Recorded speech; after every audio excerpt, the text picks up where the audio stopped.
Good afternoon. My name is Kyle Roberts, and I'm the Executive Director of the Congregational Library and Archives. Welcome to today's virtual program, The People's Music, Religious and Political Songs of Revolutionary New England with Dr. Stephen Marini.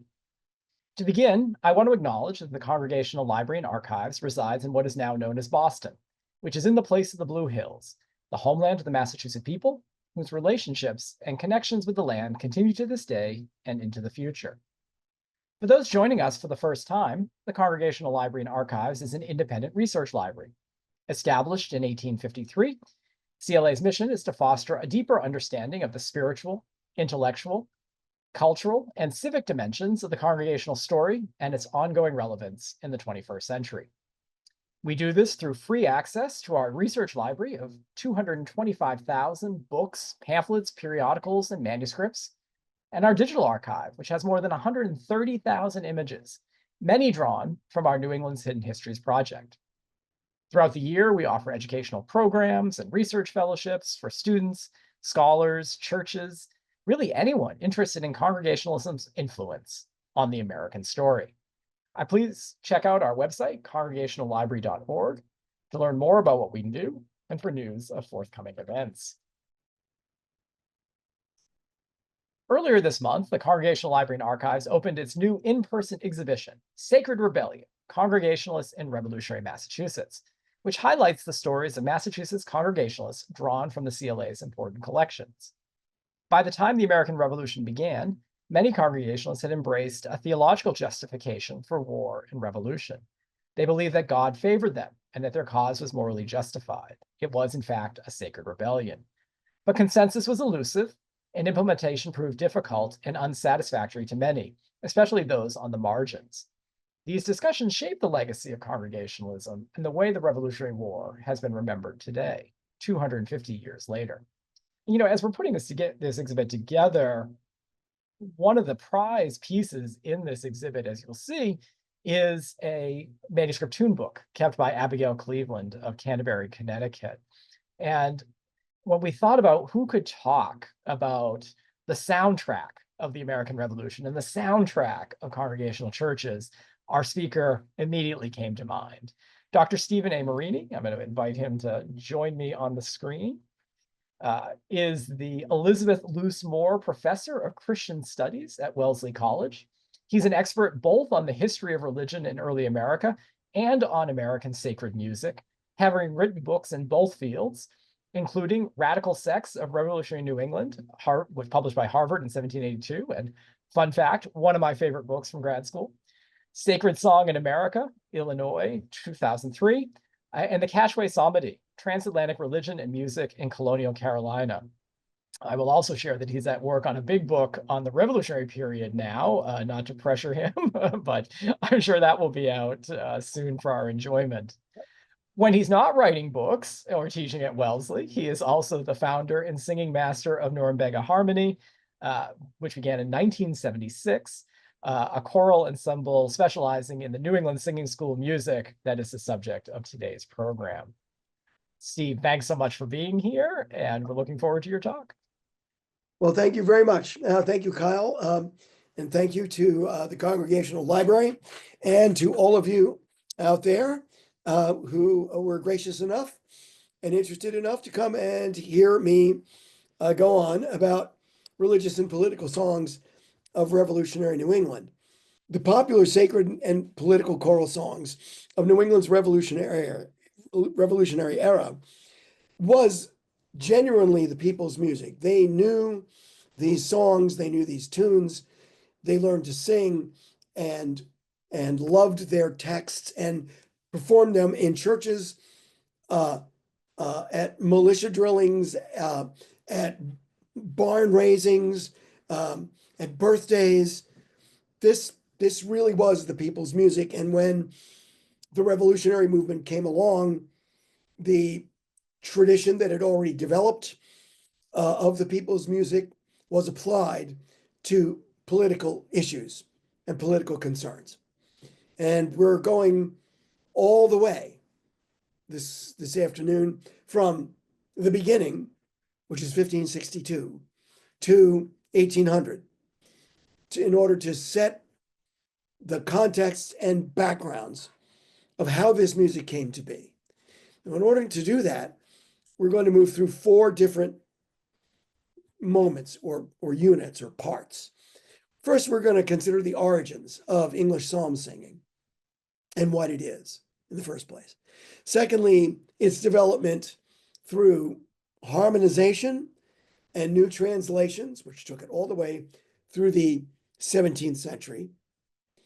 And then to the rise of singing masters and country parish music and their transmission of a new repertoire of music and indeed texts from England to the colonies in the mid-18th century. And then finally, the emergence of full-blown self-conscious music and words as well, written by Americans for Americans, and what that meant in 1770 and for the next 2 or 3 decades was specifically New England. So what is psalmody? It's a funny word. It looks funny, but it has that noun in the middle of it, psalm. So that gives you a clue. Psalmody is the word that is used to describe the composition of tunes that are then sung to the text of the biblical Psalms. So it's texts, tunes, and singing. And this is already a controversial practice in Protestant liturgics because Luther said, of course we should sing the Psalms, they're in the Bible, in worship. But we should also sing our own hymns to God that we've written ourselves. He wrote A Mighty Fortress is Our God, one of the greats in this whole tradition. And we should also, said Luther, play instruments to go along with our singing. The Israelites did that.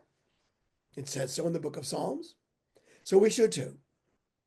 John Calvin disagreed, as with so many other things, about psalmody and said, no, God wrote the songs we should sing back to God.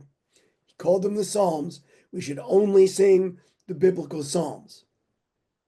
And because it is our human act of worship, it should be our human voices. So Calvin says unaccompanied unison singing. Luther says accompanied part singing and hymns to boot. What would the Church of England do, poised as it was between Calvin and Luther?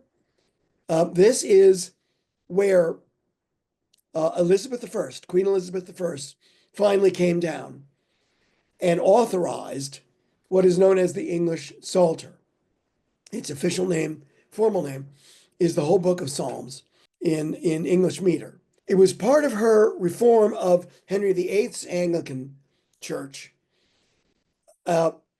when she came to the throne, having replaced Queen Mary, the Catholic, that we would follow Calvin in only singing the Psalms, but we would have them be accompanied by instruments, in particular the organ or an orchestral ensemble.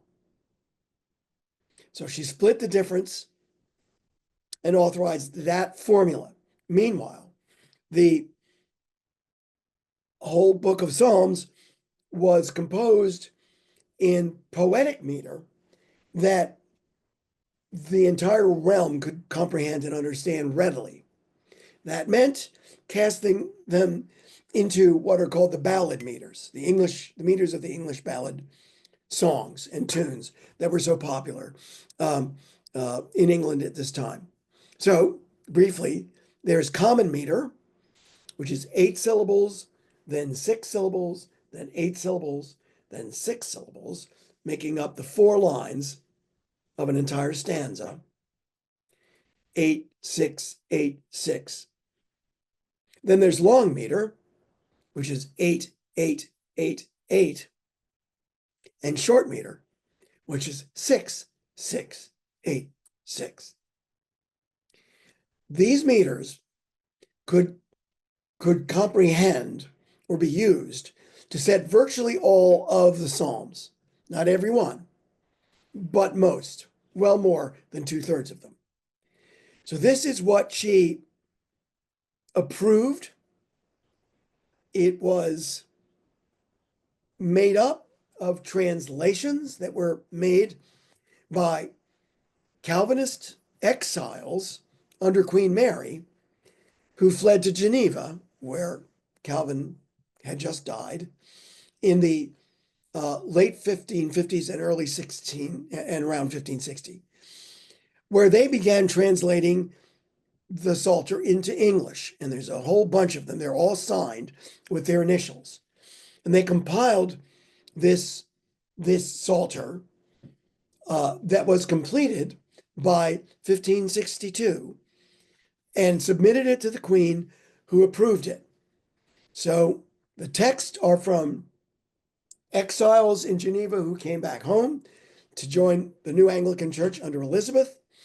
And this is what the whole book of Psalms then became as the official text of the Psalms to be sung everywhere and always in the realm. This is, you see in the middle of the page that is on your left, Laudate Deo, Psalm 6, Psalm C. That is, of course, Roman numerals for Psalm 100. So, all people that on earth do dwell, it begins, which you may have heard or may not have ever heard as the first standard English setting of Psalm 100. There are many, many more to come. And this is what they look like. So the first verse is on the music lines, and the music lines are in the melody only. All people that on earth do dwell, sing to the Lord with cheerful voice. It's that melody which many of you may know. Okay? So you have music and word in English for the first time, formally and officially. And this is what the page actually looked like. There are many different versions of the text of Psalm 100, but almost uniquely among all the psalm tunes, and there are thousands of them eventually, this melody, which comes from the Genevan Psalter, stayed with Psalm 100, regardless of which translation it was, all the way through at least the 19th century and even into the 20th. So this is the English development of Psalmody. This is what Psalmody is. But this was not enough to satisfy some in England, and especially the Puritans, who made their way to New England. They decided that the English Psalter, about 75 years later, the English Psalter, which represented the Church of England, which they regarded as their oppressors, was also, in addition to being oppressive, was uninformed intellectually and faulty theologically. So rather than sing an erroneous psalter back to God, they decided to do their own.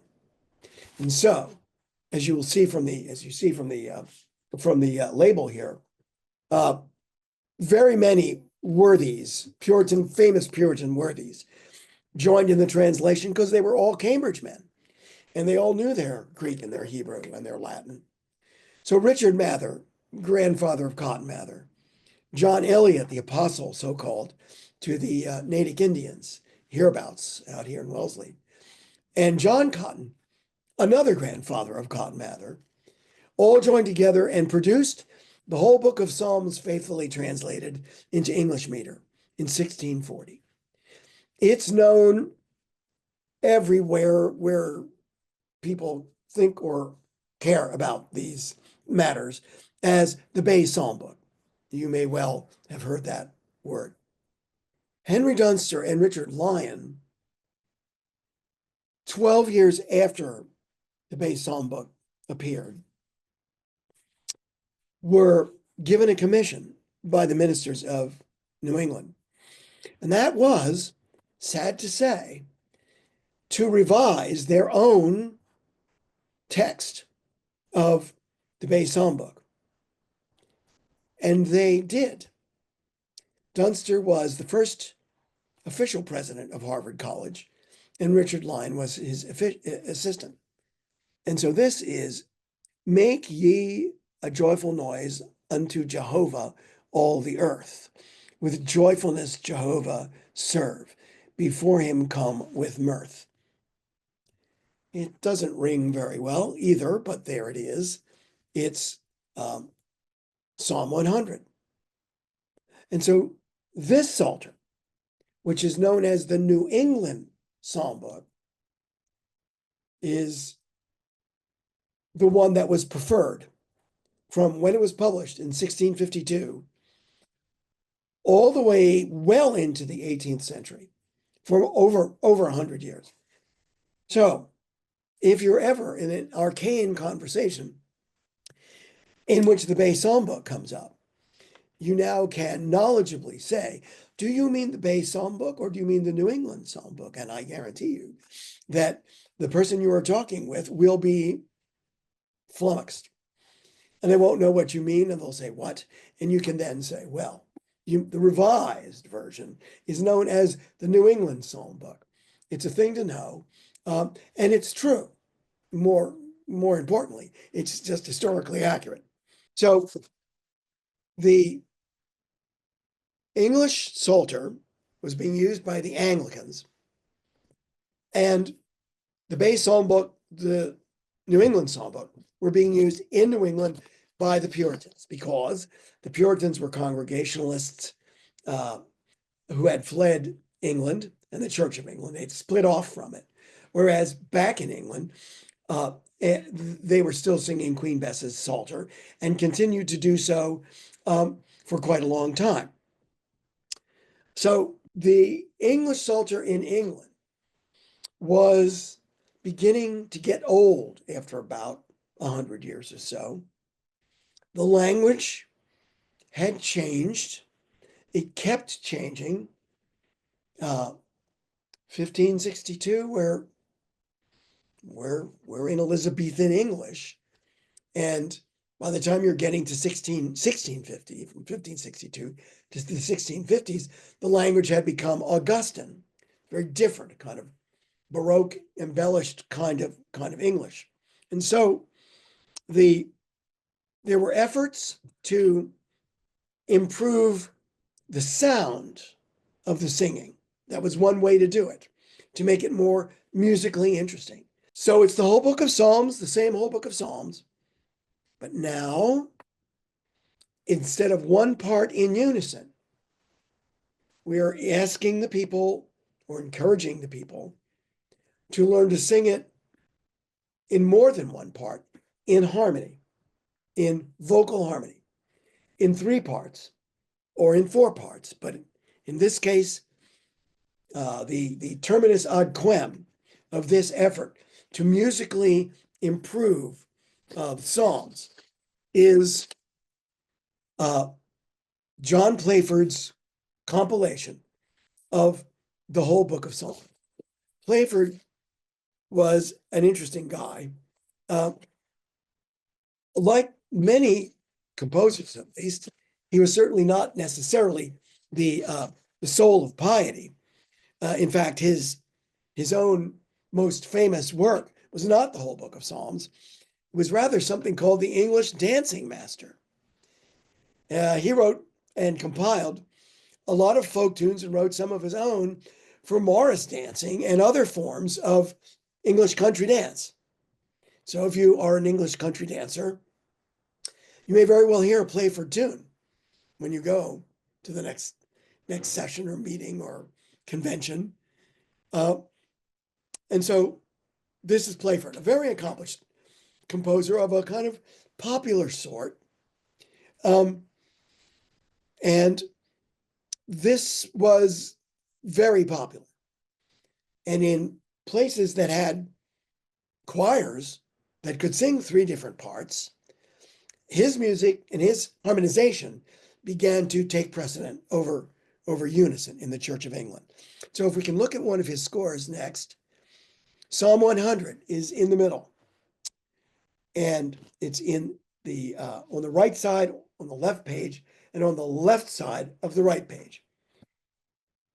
And if you can make this out, you will see the melody is on the top staff. The bass line is on the bottom, is on the second staff. And the tune goes all the way through, and then there's another pair of them, and that's the end of the tune. So there's two pairs of two parts printed. Then, separate from them on the bottom is something called the medius, which is basically the treble, although it's called medius. It's supposed to be the medium, but it's the third voice in.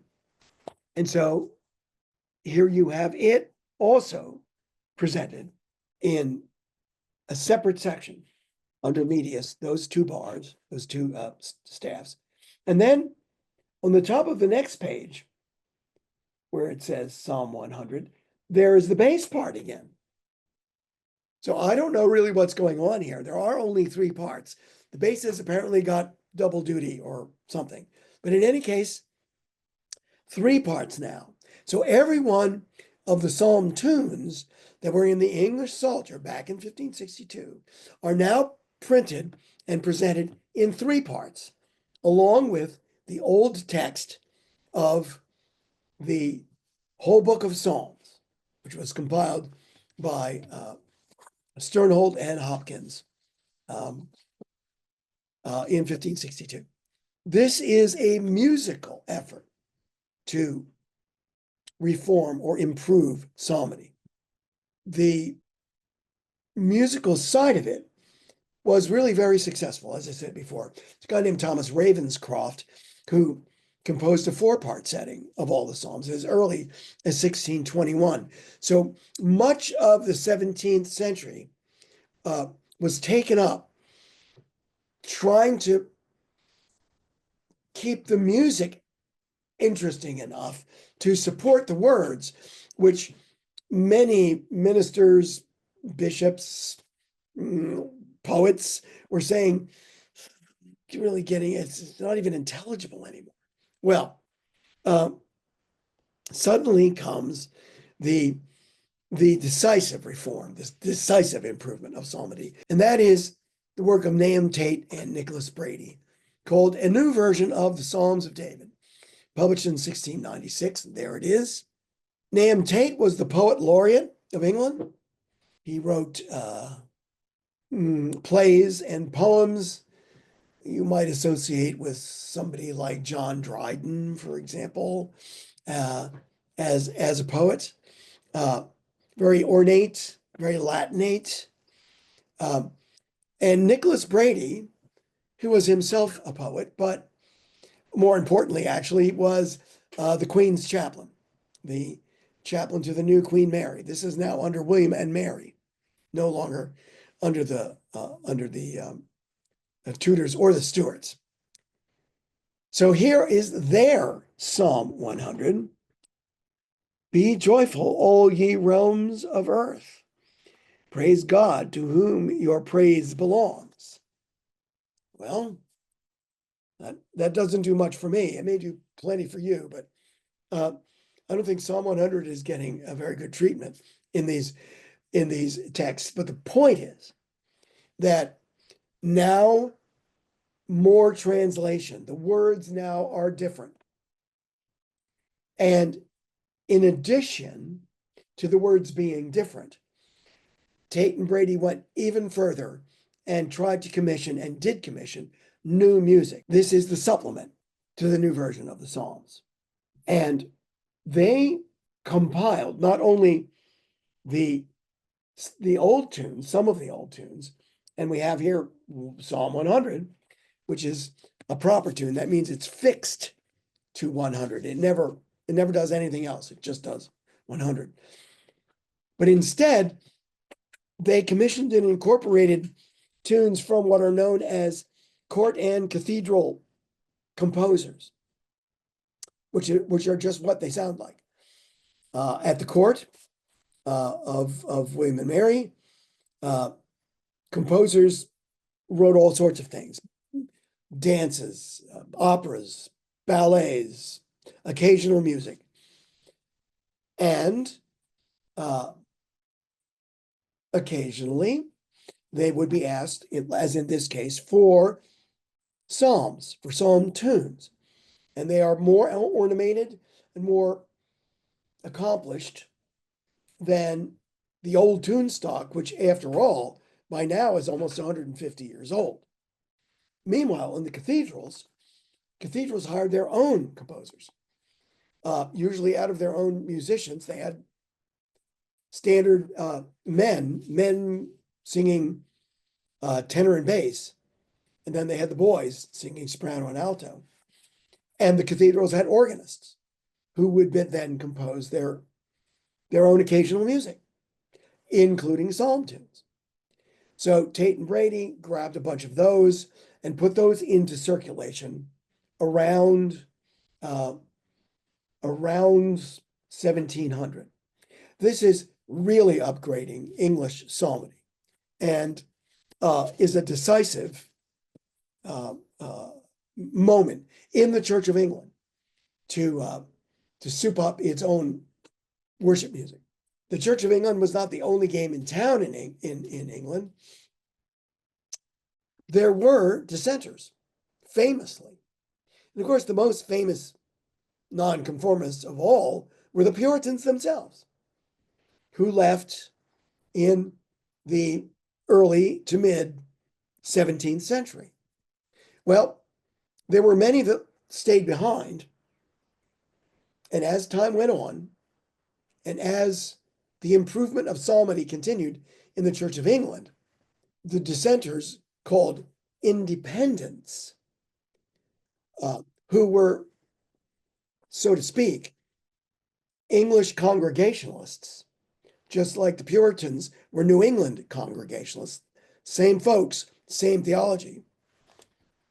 In England, they were a minority and in a dissenting minority position. They said, why don't we fix psalmody?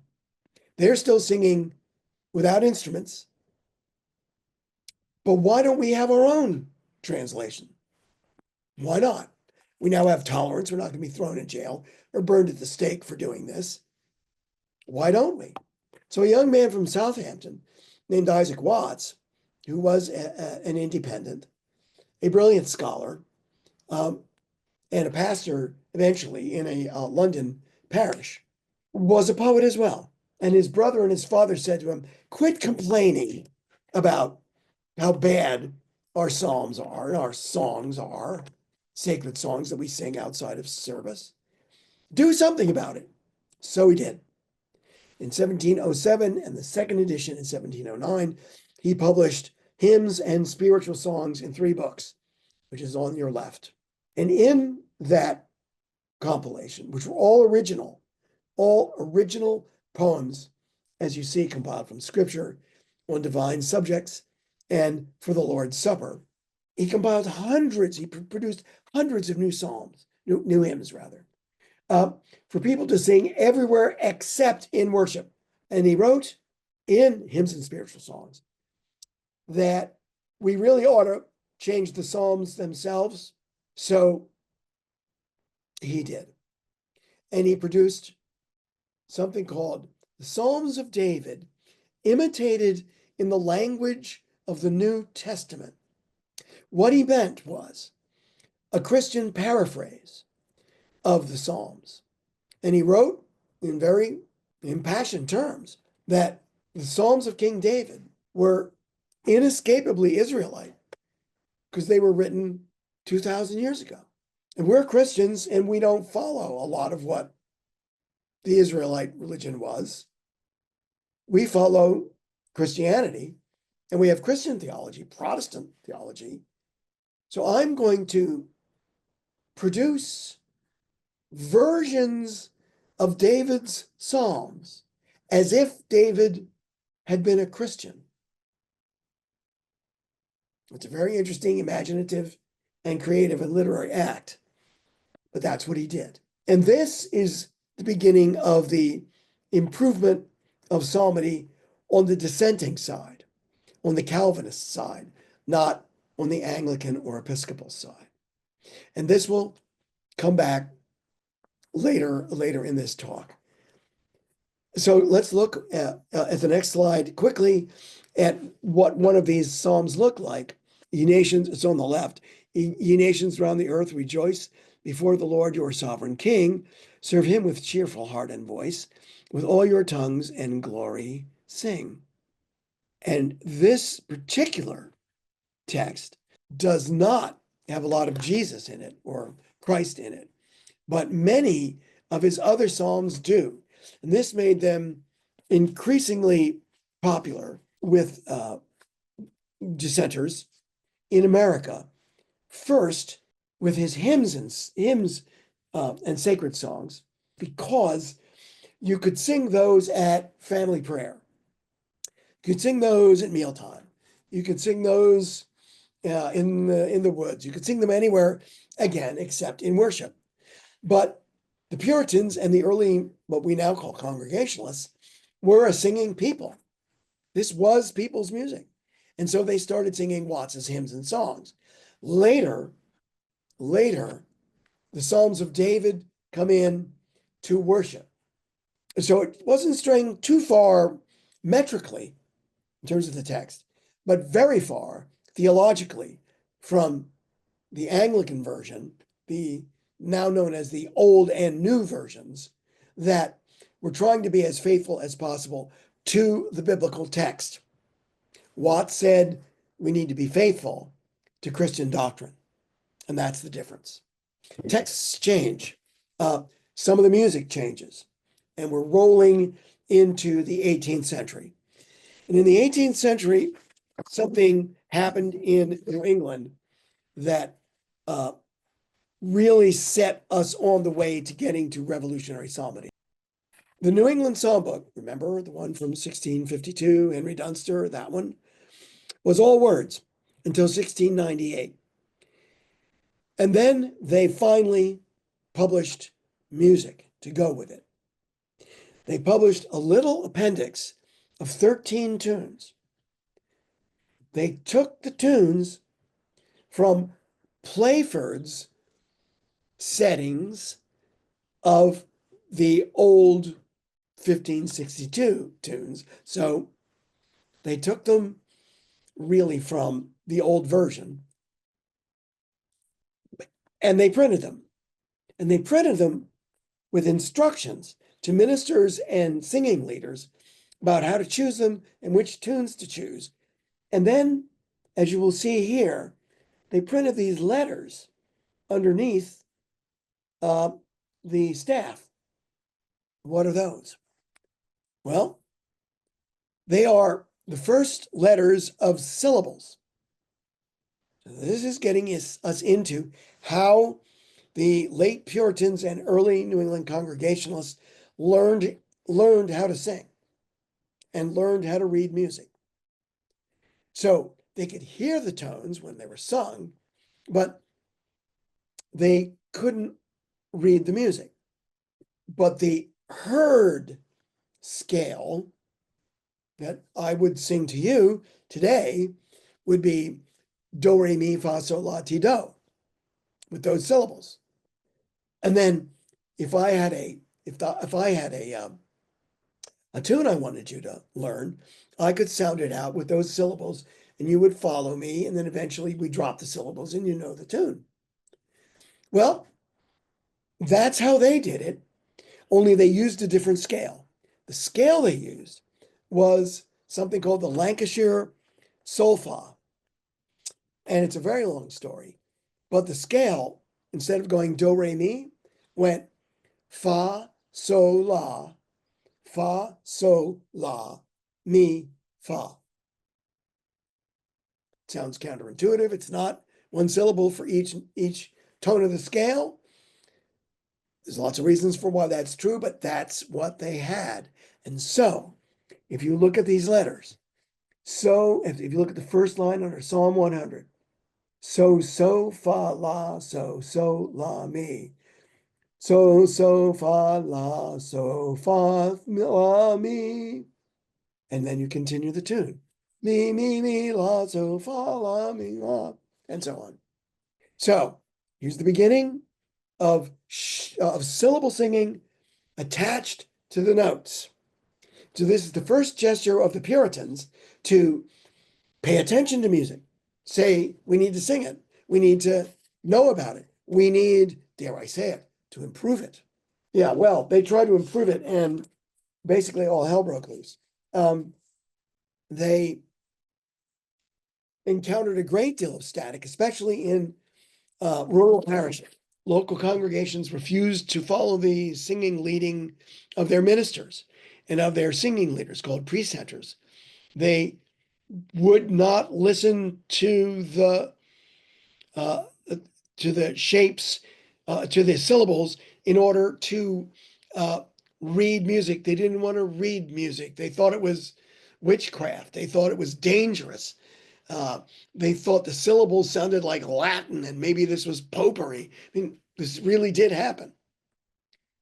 So the ministers around Boston, naturally, and the coastal towns where this was much more popular, wrote a dozen different pamphlets defending regular singing. And this is one of the most famous. Cases of conscience concerning the singing of psalms. And there's all kinds of rules and rhymes and reasons why we should sing the psalms regularly. That is to say, as in Latin, regula means rule. Regular singing means singing by rule, singing by the notes, singing by music theory. And they embraced music theory and music notation as a way of teaching congregations how to sing, and therefore they would need teachers, but that's later. They backed it, they won the day, and suddenly there was room for Americans to begin compiling tune books because there were now, or New Englanders compiling tune books because there were now New Englanders who had been taught that they ought to learn how to do it, especially members of choirs, of course. This is one of the two first American tune books. It's by John Tufts, minister in Newbury, Massachusetts. An introduction to psalm singing. In the middle here, on the right side, is Psalm 100. And you will see that what he's done is he's taken those letters that we just reviewed and he's put them on a musical staff and said, well, this is how a kid who knows the syllables can learn to place the syllables on the staff, and then eventually we can just use notes and get rid of the letters. Same year in Boston, Thomas Walter, The Grounds and Rules of Music, and he has Psalm 100 in 3 parts, and he's got them in regular notation. And so we've suddenly jumped into the world of early 18th century psalmody. And this is a tune book that is going to great pains to teach people music literacy, true music literacy, and not so much using the shapes as teaching the theory so that they can actually read musical notation. For about 30 or 40 years, New England singing masters were teaching out of either Tufts or Walter. For an enterprising musician or compiler, that translates into a market because what was happening in England. The earlier music that we had seen with Playford, with David and his harp, was rather staid and rather limited. Meanwhile, organs were being built everywhere in England except in small parishes out in the country. And these people wanted to sing high tone, 4-part harmony too. So they decided to form an instrumental band, a bass fiddle, a regular violin, a flute, maybe a horn, to accompany singing. And then their local singing masters began to compose their own tunes in 4 parts or 3 parts. And the instruments could double the parts, and you could have choirs sing all 3 parts and make a joyful noise in the back west gallery of these little churches. And this new singing, known as English country parish music, sometimes called West Gallery music, became an enormously popular new medium for rural England, which was still most of the population still.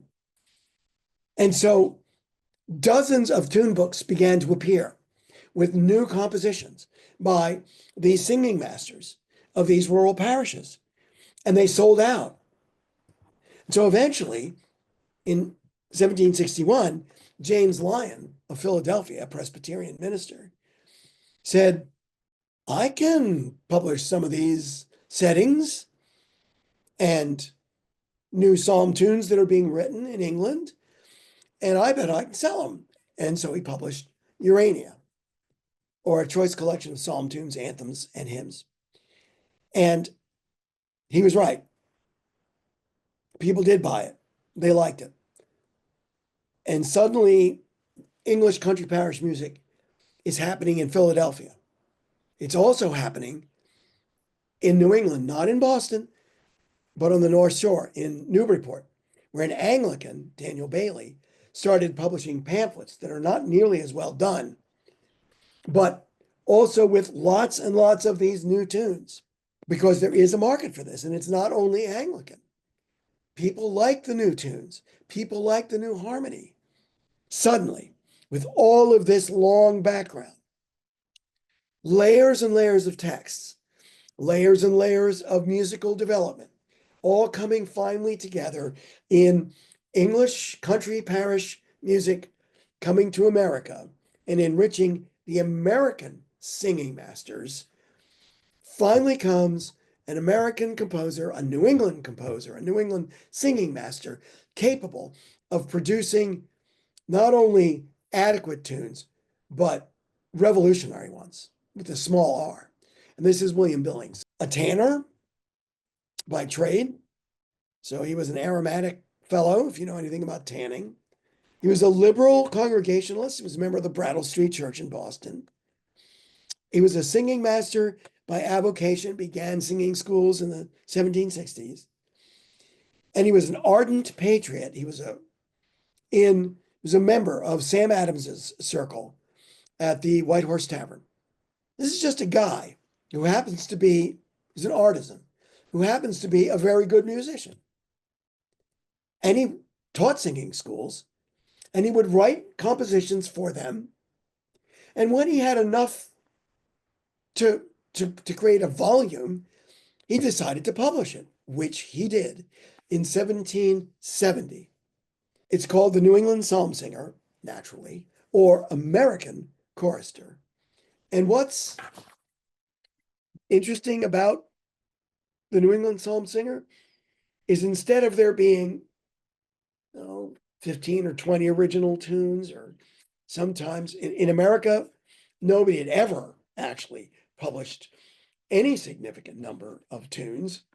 Billings said, watch this. And he published 135 original compositions, hymns, psalms, and anthems. It was just a blockbuster book. And to a range of texts that included the New Version, the Old Version, and Isaac Watts, especially, along with some New England poets who were his friends around Boston. So all the streams came together, except that Billings put his own spin on the English country parish style. And he wrote a very American artistic declaration of independence in the preface to this book. He said, "I don't think myself confined to any rules of composition laid down by any that went before me. Neither should I think, were I to pretend to lay down rules, that any who came after me were any ways obligated to adhere to them, any further than they should think proper. So, in fact, I think it best for every composer to be his own carver. Whittle your own tune, your own way. Slice your bird, however you take carver, any way you want." So he is taking off on his own and not prescribing, like the rules were back in England for singing masters, something new, something different, something American, not only in its melodic and harmonic content, but in its theory of not having a theory, in the independence of its art. Rather quickly, during the war, after the evacuation by the British of Boston by the British, Billings published a selection from the New England psalm singer called The Singing Master's Assistant. This is 1778. This is his song, Chester. And this lyric, he first published in 1770. And you see the tune, you see the music up there at the top. That's the one verse that he himself wrote as a poet to go to this tune that he composed. And it goes like this: "Let tyrants shake their iron rod, and slavery clank her galling chains. We fear them not, we trust in God. New England's God forever reigns. New England's God forever reigns." It's the rallying cry of Kyle's Sacred Revolution. 1770, he wrote it in response to the Boston Massacre. Now in 1778, by 1778, Billings's tune and his one verse had become so popular that the army was singing it. In fact, the army sang it at Bunker Hill. It was already that well known. By 1778, he could write additional verses that bespoke the British, the victory over the British and their withdrawal. And so he did. "The foe comes on with haughty stride, our troops advance with martial noise. Their veterans flee before our youth, and generals yield to beardless boys." But that's not all. We are still in Puritan, post-Puritan New England. We give praise to God for this. New England's God forever reigns. New England's God has brought us victory. You see that he engraved the new lyrics underneath the old plate for Chester from 1770. So popular was Billings's Chester, or the lyrics to it, "Let Tyrants Shake," that other composers, especially after the war was won, kept setting it. So here's another version. This is by Daniel Reed of New Haven, Connecticut. And I think if you got good eyes, you can make out, "Let tyrants shake their iron rod, and slavery clank her galling chains." It's in 4 parts, but it's not Billings's music. He, the great Boston composer. It's Daniel Reed's music with Billings's lyrics. And in this piece, you see on the bottom stave the different parts, instead of singing all the way through, they come in separately. The tenor, the bass, the alto, and then the soprano come in at different times. And this is called, without having to explain it to you, fuguing. Fuguing. If you know anything about Bach is famous for writing fugues. It's a Baroque musical form. And the Americans liked this multiple entry thing, sequential entry, and they liked it because it picked up the tunes and made them peppier. And so it was the favorite thing for a composer to write. So here's Reed writing a fuguing tune to Billings's words. Now we're really smacking this in the middle of revolutionary psalmody, and this is what it looks like. If Let Tyrants Shake, if Chester was the great war hymn of the New England Revolutionary Army, then the great war poem of the early days of the Revolution was this poem by Nathaniel Niles called The American Hero. And it's a really very moving poem. It's written in 1775 in the aftermath of Bunker Hill. Niles is a Congregational minister, published it as a broadside, and then it got set by any number of early American composers because they're now coming out of the woodwork, following Billings. Billings trained some of them. Andrew Law from Cheshire, Connecticut, another leader in Connecticut, trained new ones. And this is kind of a network of amateur composers that spreads itself all over New England in about 15 or 20 years. This poem, Life for My Country and the Cause of Freedom, is but a trifle for a worm to part with. And if preserved in so great a conquest, life is redoubled. It's a fearless and very passionate poem of faith and sacrifice that Niles published. The New England people responded to deeply, and so did their artists, including, to show you the range that this network of music and lyrics is taking. We go to 1794, and we go all the way to Farmington, Maine, which some of you may know, but it's a long way from here. And there was a squire in town who was also a musician. He had learned music and he became good at it. And he began composing and conducting singing schools. And he published his own collection called The Harmony of Maine. He was called, by the way, the Handel of Maine, because his tunes were so experimental and ornamented. Well, one of them, by the Handel of Maine, was Heroism, named after the American Hero poem. And here it is, with the head of the tune, all the parts together, and then the fuguing portion at the end of each verse. Heroism is one of a number of settings of Niles's poem of courage, remembering the war and the war's sacrifice, as well as Billings remembering the war and its triumphs and its struggles. So finally, Stephen Jenks, a Connecticut composer from Ellington, Connecticut, who wrote a tune called Liberty in 1800. And this is post-war celebration of victory. And the lyric is actually not written by Jenks. Some people say it is, but a little more digging has shown me that it was written by the aptly named man, Presbyterian minister from New Jersey, aptly named Isaac Watts Crane. I wonder why he wrote poetry. For July the 4th, 1798. No more beneath the oppressive hand of tyranny regrown. Behold a smiling, happy land that freedom calls her own.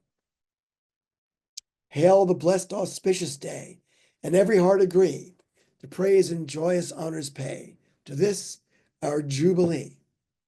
And so here we have victory. I want to say that New England Singing School and New England Singing School music, the product of 2 centuries of transatlantic cultural development, emerged after the Revolution to be the first great American democratic art form. Before painting, before sculpture, before literature, was the people's music. And it's a thing to think about. People around the world remark on the amount and volume and popularity in every sense of American music. This is the beginning of that whole subsequent development.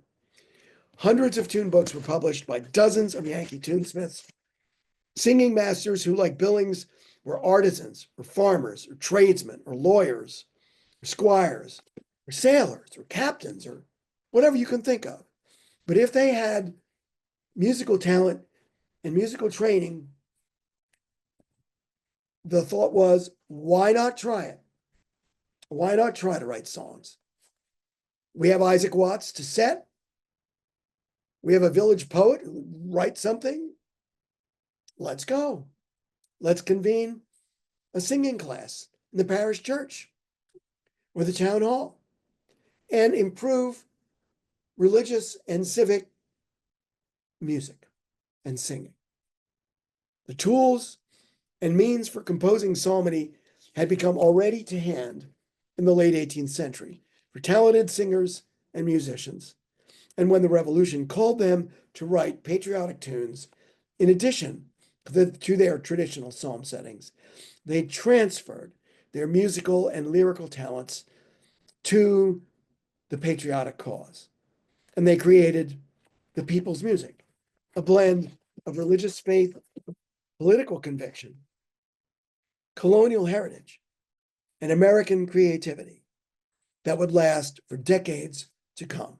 Well, that was fantastic, Steve. You know, what I'm loving here, right, is how you give us something that we might not expect that is a lens on the American experience. That's right. Yeah.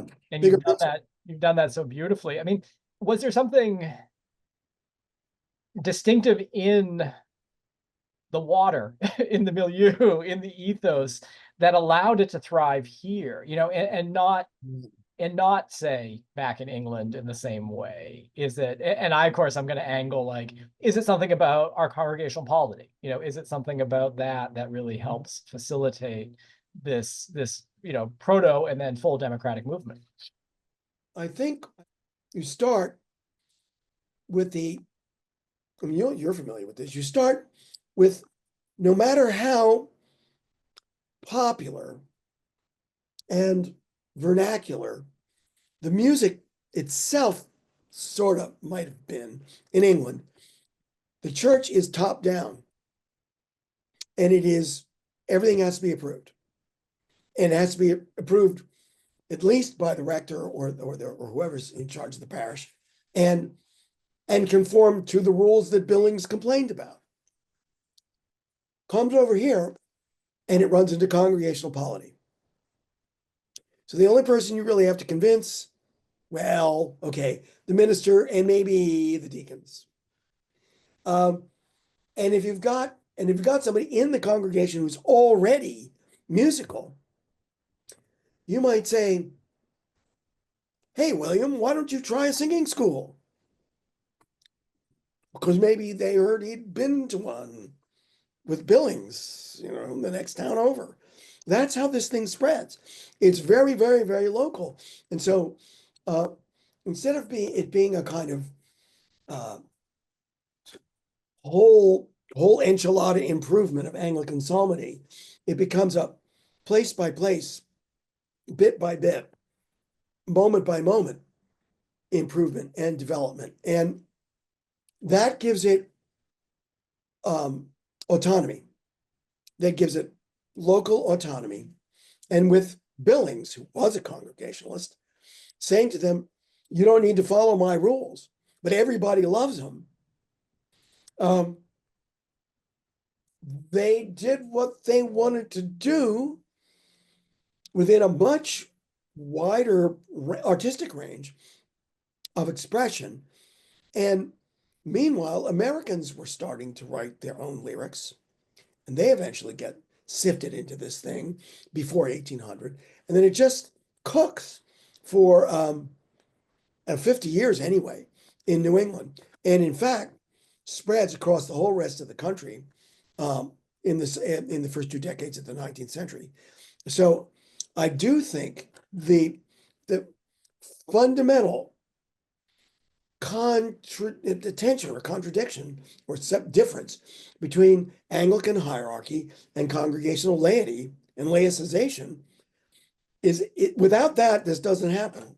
It stays colonial, you know. Well, I mean, I'm predisposed to love that answer. That's great. So a couple questions here. Kate LaPrade and Charles Packer both ask about the Ainsworth Psalter. So why did the Mass Bayers not adopt the Ainsworth Psalter being used in Plymouth in the 1620s? Was the objection political, musical, theological? What happened to Ainsworth?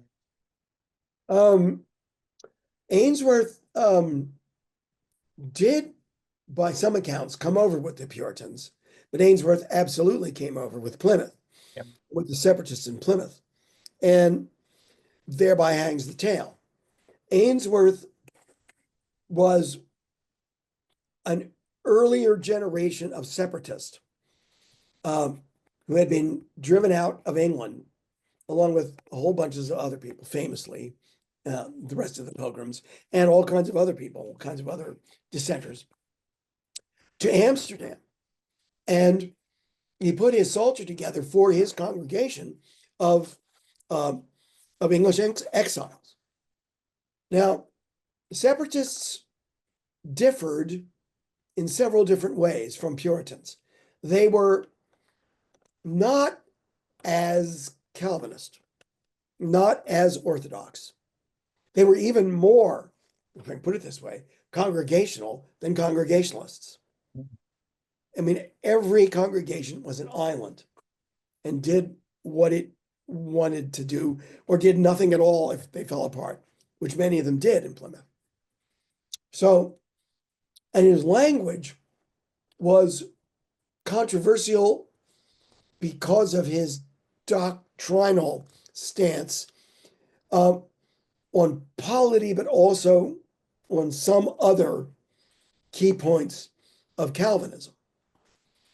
And the Puritans were absolutely the custodians of orthodoxy, as we all know, or now we know because I just said so.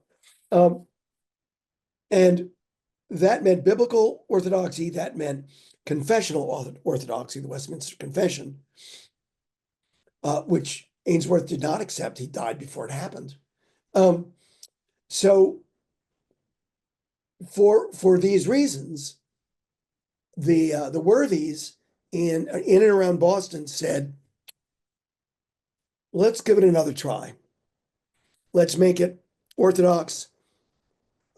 Ainsworth was not in the same intellectual league as people like Mather and Cotton. So they really thought they could do a better job, just technically a better job, that was closer to the Holy Writ and therefore more appropriate for worship. So it's more that Ainsworth kind of got ignored or shouldered aside than rejected. That's what I'd say. It's a good question. Yeah, fantastic. I mean, and I think there's so many twists and turns, right, in this story that we love. So another topic you're going to know a great deal about. Duncan Ness asked, "What about shape note singing? When does that come in? What shape notes? Not everybody listening will know what they are, but the questioner does. Shape notes were invented in 1799, and they were invented in actually Philadelphia by a guy named John Connolly.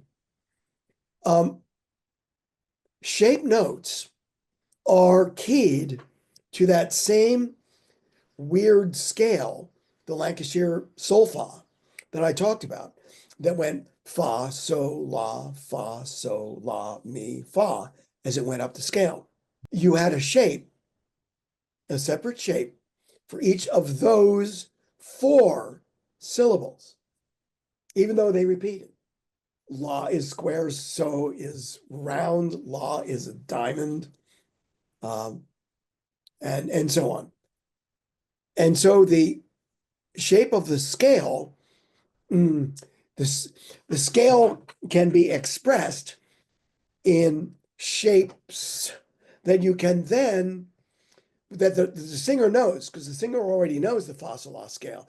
You can take those shapes and stick them on the staff where they belong, even if they were round notes. You put them in the same place. And so the music can be read by people who know round notes as if it were round notes. But for people who don't know how to read music, it's like John Tufts putting the letters on the scale, on the staff. This now meant you could put shapes which were easier, just, I don't know, more fun, whatever. And they were printed in a New York tune book, The Easy Instructor, in 1801. And from then on, spread widely, especially into the New West, to Kentucky, Tennessee, Ohio, Western Pennsylvania, Western New York, and all the way out to the Mississippi. And not every tune book that was published was in shape notes, but a shape notes were associated, were used by, especially by primitive Baptists, who kept saying no to everything and just were no missionaries, no hierarchy, no institution, put them under the water and hello, brother. So they came together and were the leading force behind the publication of The Sacred Heart, which is a tune book published in 1844, compiled in Georgia, published in Philadelphia, in shape notes. And they kept singing this after the Civil War, all the way through into the 20th century and all the way to today. And largely primitives are the constituency that kept it alive as it started to fade out elsewhere. I should also say that there are 7 shape systems in addition to 4. And there are other forms of letteral, it's known as letteral notation, like we saw on Tufts. So that's how the shape notes came about and were preserved. And now with groups like Norumbega Harmony, we helped give it a new constituency in the late 20th century, and now it's roaring along. So there are many more times worldwide singers of shapes than are left in the South. That's a quick answer. Guessed, maybe? I don't know. That's great. So Charles Hambrick Stowe says, Oh. thanks, Steve. Very interesting as always. Charlie, good to hear from you. The phrase, why should the devil have all the good music, is variously ascribed to Martin Luther and John Wesley. And Charles says, was adopted by Christian rock pioneer Larry Norman in his signature song. Was something like this phrase, why should the devil have all the good music, underlying this music in the Revolutionary era? Or did the revolutionary power come from the fact that the tunes were mostly traditional and rooted in English and New English culture? I think the power came from a combination of the release of choral singing per se, which is just a very affective medium. Unaccompanied choral singing is just powerful. When you bring it, and people respond. They just do. And when you sing it, you're taken away. It's a very powerful thing. And that was starting to happen in the 1760s through collections like Lyons.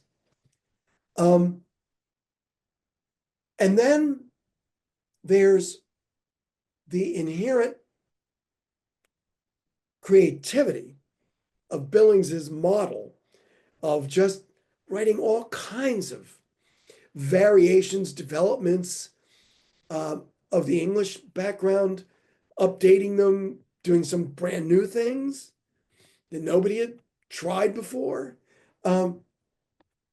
His practice just opened it up more.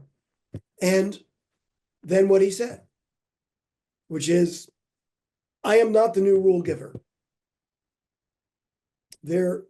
Every one of us should explore the potency, novelty, the effectiveness, because this is ours now.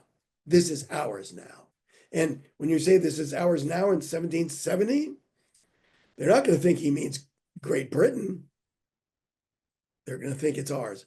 And so all that together with it being essentially a congregational medium, congregationalist, to use the old term, medium, gave it compactness, saturation in the region, so that it just kept building and building and building and building. That's one shot at that.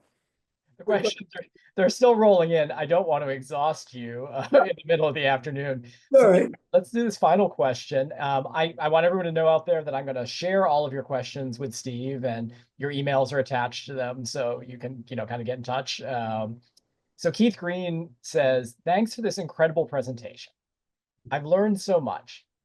I'm researching the experience of people of color in congregational churches, and I'm interested in hearing about the placement of trained singers in the gallery, if that's correct, and what that meant for people of color who were also likely seated in the gallery. Good What did question. that interaction look like? Maybe another way of asking, what do we know about, the singing of people of color as part of these communities? I at least know very little, and that's because, among other reasons, sometimes people of color are identified, sometimes they're not, so you really don't know what you're looking at in the sources. But it's something even more broadly, but specifically about people of color, that I have puzzled about. And I don't know the answer, but it is true. Your premise is absolutely correct, that choirs, where congregations organized choirs, which they did once they started getting this English country parish / New England singing school music, some of which got very elaborate. Not everybody could sing it in the congregation. So naturally, the ones that could were formed into choirs, and your precentor became a choir director. So where did they position themselves in the meeting house? They put themselves in the West Gallery, in the back, so that they could sing out over the congregation and lead vocally, lead orally. Well, and there are engravings that show this. So, meanwhile, as you say quite rightly, who else was up in the gallery? And the answer is young people, especially eligible young people who had no property to pay taxes and therefore not rent pews, male and female, black and white, on the assumption that they were free. And if they weren't, that could still be finessed, because I think they would still be in the gallery while their families were below. I don't know enough about that to certify that.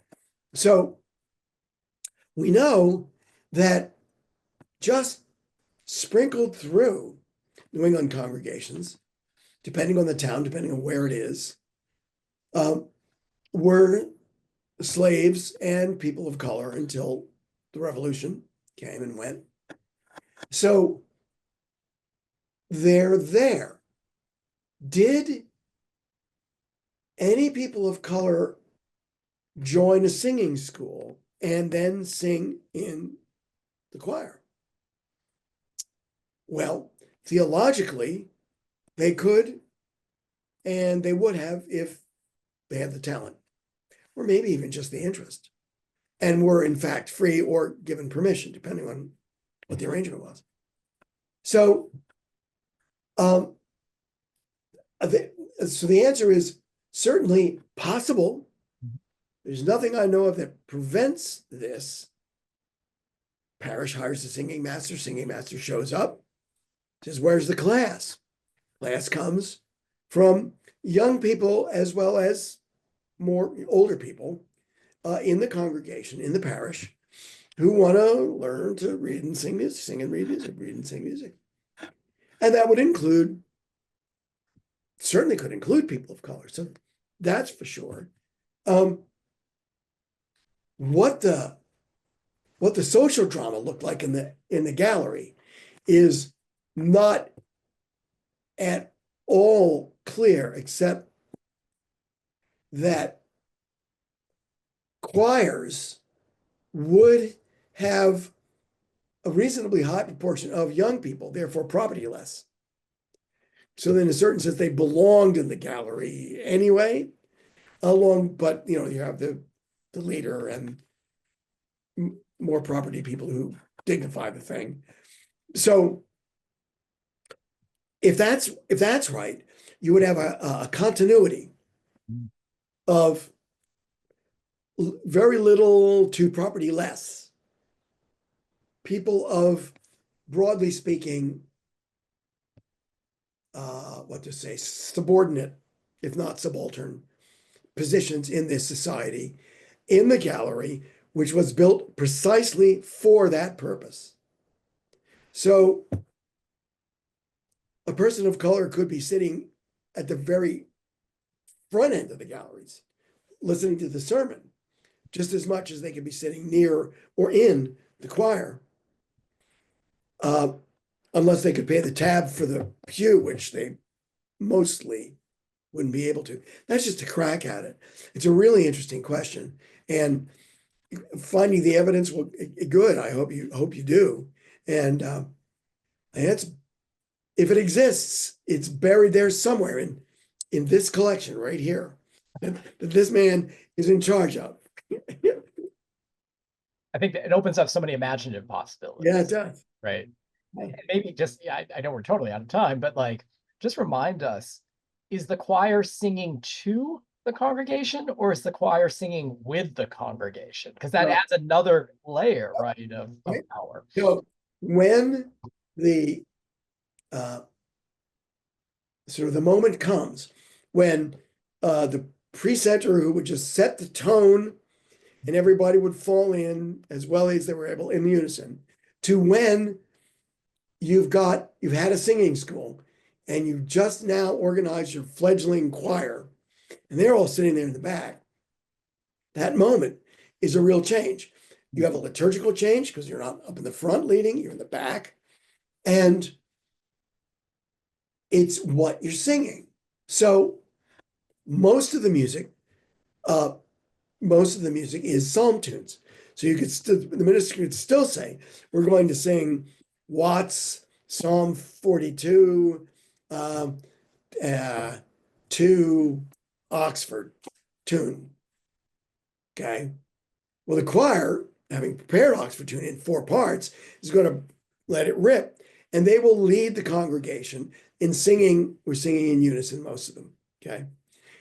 When and that happens from 1760s, 70s on, when some of these very complicated anthems, like Lamentation over Boston that we sang at the CLA, very few choirs could actually muster that. They had to be really good.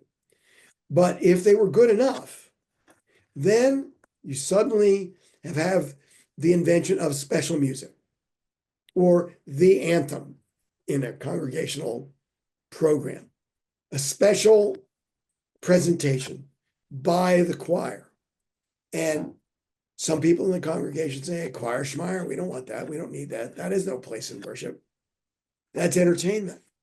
Others say, this is a joyful noise to the Lord. It's aesthetically pleasing in the ears of God. Why should we not do this? More controversies. So when you stop the service to do a special choir performance, is the music is there. It was being written, so it must have had performers. It just doesn't stand to reason it didn't.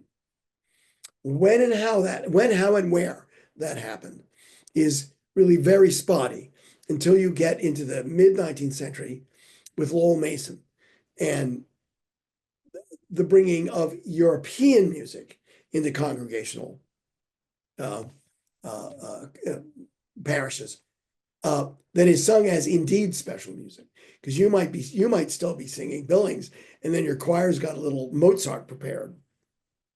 Now you're on the way to something else. It's like that. That's what I'd say. Wow, you got us to Lowell Mason, and so now now we're in another program, and I know our good friend Nathan Skinner over at Park Street around the corner is a huge Mason fan, and also the Boston connection. So Yep. we're going to save that for another program. Thank you, Mhm. Steve, so much. This has been absolutely fantastic. Like I said, I'm going to share the questions with you afterwards. Thank you so much, and we'll see you at the next program. All righty.